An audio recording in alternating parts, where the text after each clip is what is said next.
अध्याय 17 अव्यय अविकारी शब्द। संज्ञा, सर्वनाम, विशेषण और क्रिया शब्दों के रूप लिंग, वचन, कारक के अनुसार बदलते हैं, अतः इन्हें विकारी शब्द कहा जाता है।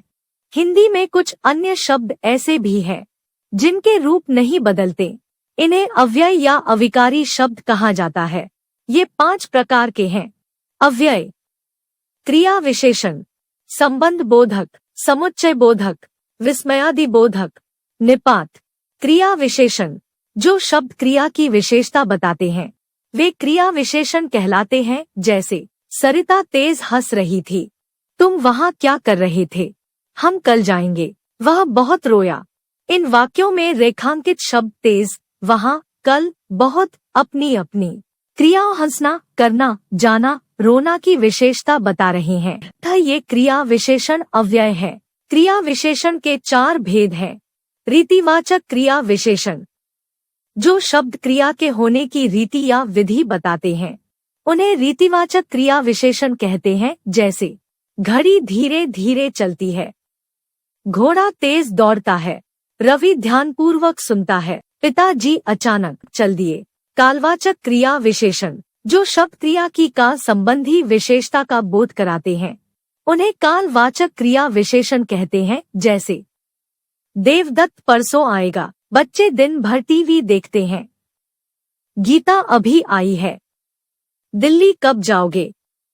स्थानवाचक क्रिया विशेषण: जो शब्द क्रिया की स्थान संबंधी विशेषता का बोध कराते हैं उन्हें स्थानवाचक क्रिया विशेषण कहते हैं। जैसे वह ऊपर बैठा है, राम बाहर खड़ा है, वर्षा में कहाँ जाओगे।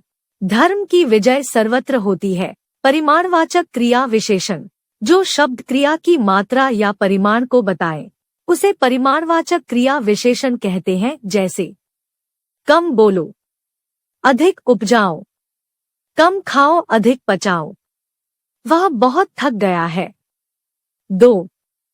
संबंध बोधक: संबंध जमा बोधक अर्थात संबंध का बोध कराने वाला। जो अविकारी शब्द संज्ञा या सर्वनाम के बाद लगकर उनका संबंध वाक्य के दूसरे शब्दों के साथ बताते हैं उन्हें संबंध बोधक अव्यय कहते हैं। इनके पहले किसी न किसी परसर की अपेक्षा रहती है। जैसे मैं घर से दूर पहुंच गया, मेरे मकान के पीछे शिव मंदिर है, भवन के ऊपर तिरंगा झंडा फहरा रहा है, मैं उसके विरुद्ध कुछ नहीं कर सकता। अन्य संबंध बोधक: काल बोधक, के पहले, के बाद, के पीछे। स्थान बोधक: के ऊपर, के नीचे, के भीतर। दिशा बोधक: के पास, के सामने की तरफ। साधन बोधक: के द्वारा, के कारण, के सहारे।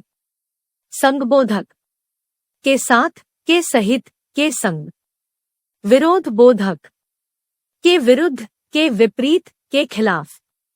समता बोधक: के समान, के अनुरूप, की तरह। 3.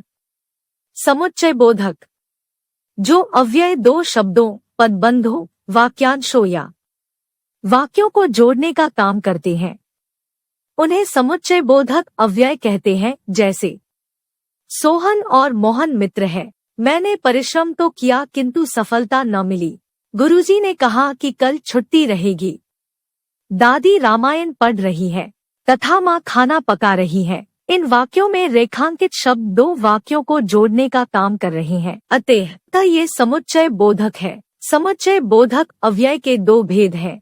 समानाधिकरण समुच्चय बोधक: ये 2 या 2 से अधिक समान शब्दों, पदों, पदबंधों या वाक्यों को जोड़ते हैं। इसके भी 4 भेद हैं। संयोजक: राम और लक्ष्मण।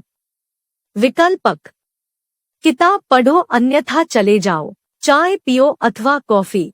विरोधदर्शक: आकाश में बादल छाए हैं लेकिन वर्षा नहीं हो रही, वह नालायक है पर पास हो जाता है। परिणाम दर्शक: उसने मेहनत की इसलिए पास हो गया। व्यधिकरण समुच्चय बोधक: ये किसी वाक्य के 2 या 2 से अधिक आश्रित उपवाक्यों को जोड़ते हैं। जैसे रोहन स्कूल से घर चला गया क्योंकि उसे बुखार था, गुरुजी ने कहा कि सदा सत्य बोलो। मैं घर जा रहा हूँ ताकि आराम कर सकूं। इसके भी 4 भेद हैं। कारणवाचक, वह चल नहीं पा रहा क्योंकि पैर में मोच आ गई है। संकेतवाचक, यदि वर्षा हुई तो बाढ़ आ जाएगी। स्वरूपवाचक, अभिलाषा हंस रही है, यानी वह मान गई है। उद्देश्यवाचक, बच्चे को खिलौना दे दो ताकि वह चुप हो जाए। 4 विस्मयादिबोधक, जो अव्यय शब्द विस्मय, हर्ष, शोक, घृणा आदि मनोभावों को व्यक्त करते हैं, उन्हें विस्मयादि बोधक अव्यय कहते हैं। जैसे वाह वाह क्या कहने, अरे तुम आ गए, प्रभु यह क्या हो गया, बाप रे इतना लंबा सांप। ऐसे शब्दों के बाद विस्मय बोधक चह लगाया जाता है। विस्मयादि बोधक के भेद। विस्मय बोधक है अरे, ओह, क्या। हर्ष बोधक, वाह, आहा, क्या खूब, सुंदर। शोक बोधक, हाय, उफ, ओह, हे राम। घृणा बोधक, छी छी छी, धिक, धत। चेतावनी बोधक, होशियार, सावधान, बचो। स्वीकृति बोधक, अच्छा, ठीक, जी हाँ, जी।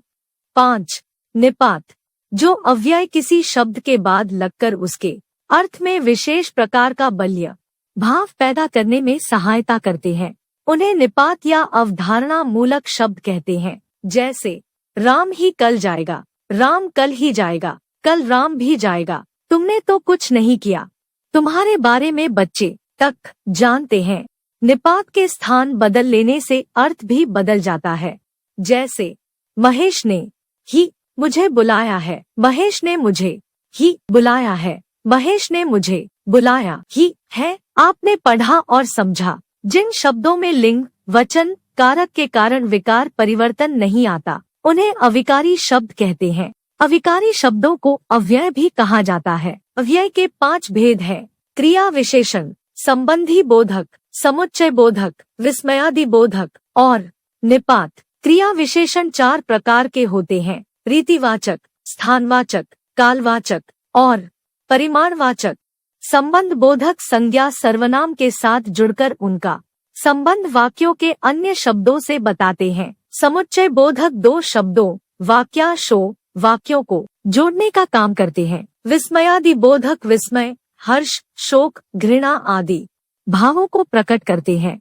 निपात किसी शब्द के साथ जुड़कर उसके अर्थ में विशेष बल